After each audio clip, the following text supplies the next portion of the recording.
Busy, busy, busy. I don't like busy, but busy likes me. So so ఎవరి నోట విన్నా ఇదే మాట. ఐఎమ్ బిజీ మళ్ళీ కలుస్తా. Busy busy. సో ఎంత బిజీ? వరల్డ్‌లోనే ఇండియన్స్ 57% బిజీగా ఉన్నారు. ఎలా? విత్ ప్రొడక్టా? ఆర్ వితౌట్ ప్రొడక్టా? ఇదేంటి? బిజీలో కూడా ప్రొడక్ట్ ఉంటుందా? హ్మ్. ఇండియన్స్‌లో 43% మెంబర్స్ మాత్రమే బిజీగా ఉన్నారు. So with productivity.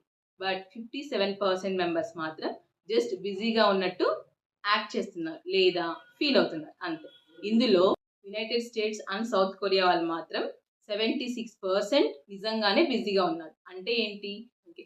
వాళ్ళ బిజీ షెడ్యూల్ వాళ్ళ వర్క్‌లో ప్రొడక్టివిటీని తెస్తుంది. అంటే దే ఆర్ రియల్లీ బిజీ. ఎంతమంది? 76%. మన ఇండియాలో 57% members they are acting or feeling busy but they are not busy. Only 43% busy persons they are showing their busy schedule in work. So ఇప్పుడు చెప్పండి, మీరు ఎంత బిజీగా ఉన్నారు? 43% లో ఉన్నారా? 57% లో ఉన్నారా? You feeling busy or really busy? Check your